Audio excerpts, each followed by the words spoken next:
नमस्कार दोस्तों।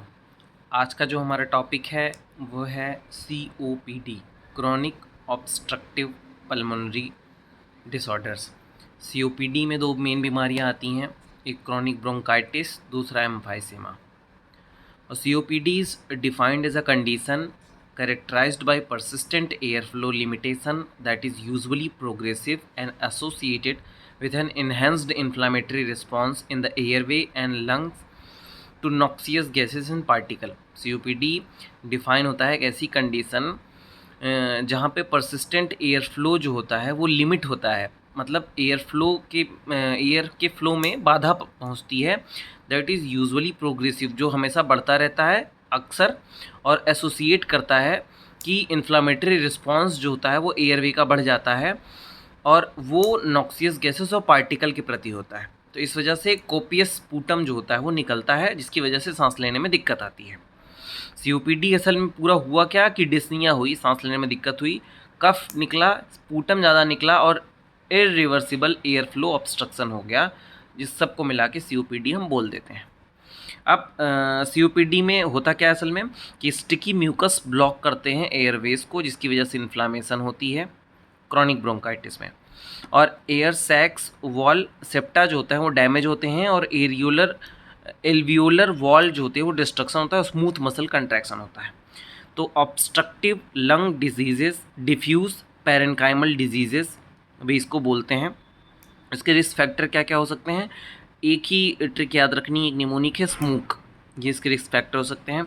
स्मोक में S for smoke, M for mutation, जिसकी वजह से एल्वियोलर इलास्टिसिटी कम हो जाएगी। O for occupational lung diseases, जैसे फ्यूम्स, केमिकल्स वगैरह होते हैं। K for combination of bronchial asthma plus smoke, K for combination bronchial asthma plus smoke. और E फॉर इन्वायरमेंटल पोल्यूशंस। तो ये इसके मुख्य कारण हो सकते हैं।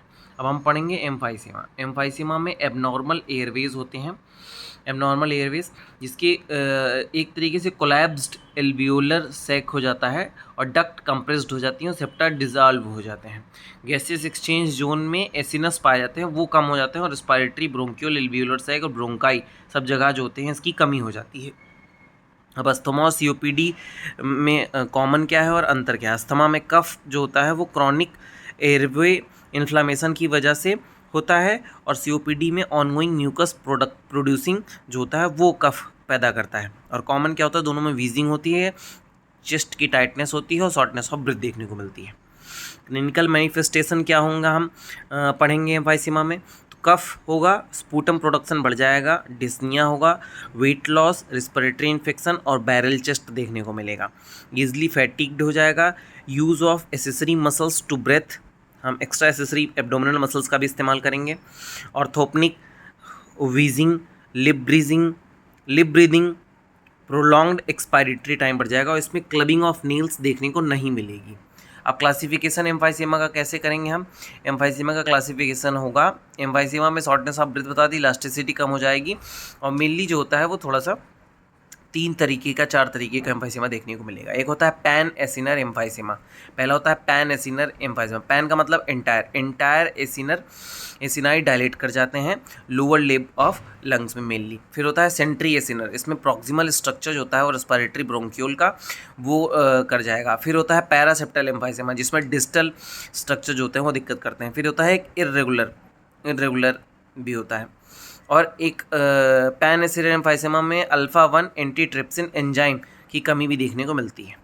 ठीक है, ये हो गया आपका एम्फाइसेमा। अब हम पढ़ेंगे क्रॉनिक ब्रोंकाइटिस। क्रॉनिक ब्रोंकाइटिस में कफ और एक्सपेक्टोरेशन बहुत ज़्यादा देखने को मिलता है और ये 40 से 45 साल की एज में ज़्यादा देखने को मिलता है। और क्रॉनिक ब्रोंकाइटिस हुआ क्या? 3 महीने का लगातार 2 कॉन्जिक्यूटिव ईयर में आपको अगर कफ और एक्सपेक्टोरेशन और रेस्पिरेटरी प्रॉब्लम हो रही है तो इसे हम क्रॉनिक ब्रोंकाइटिस का नाम देंगे। इन्फ्लामेटरी रिस्पॉन्स आता है, इसकी वजह से कफ एक्सपेक्टोरेशन बहुत ज़्यादा होता है। डायग्नोस्टिक फाइंडिंग हम कैसे करेंगे? तो सबसे पहले हिस्ट्री लेंगे, पल्मोनरी फंक्शन स्टडीज़ कराएंगे, स्पायरोमेट्री कराएंगे, आर्टेरियल ब्लड गैस टेस्ट करवाएंगे, चेस्ट एक्सरे करवाएंगे, अल्फा 1 एंटीट्रिप्सिन देखेंगे जो कि कमी पाई जाएगी। चेस्ट एक्सरे में दोनों एक्सरे अलग अलग कैसे हम फाइंडिंग करेंगे। जो क्रॉनिक ब्रोंकाइटिस का एक्सरे होगा उसमें जो होती है वो ब्रोंकियो एल्वियोलर मार्किंग जो होती है वो देखने को मिलेगी, वो बड़ी हुई होगी। एम्फाइसेमा में हाइपर इन्फ्लेम्ड लंग होंगे, ठीक है। और डायाफ्राम लोअर साइड तक जो होता है वो लोअर सेट डायाफ्राम होगा, डायाफ्राम नीचे तक आ जाएगा, ठीक है। और ट्यूबुलर जो होते हैं वो हाइट जो होगी वो देखी जाएगी, और वाइडनिंग ऑफ इंटरकोस्टल स्पेसेस देखने को मिलेंगे एम्फाइसेमा के केसेस में।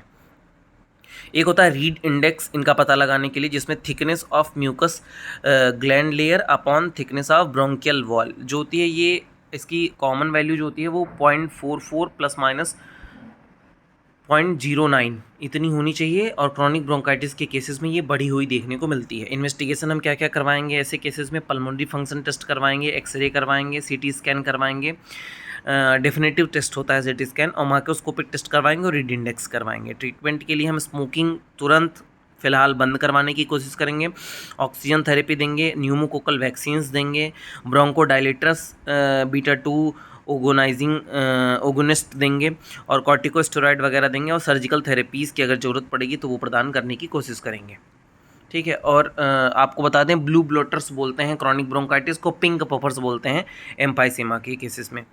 पिंक पफर्स बोला जाता है एम्फाइसेमा को, ब्लू ब्लोटर्स बोलते हैं क्रॉनिक ब्रोंकाइटिस को।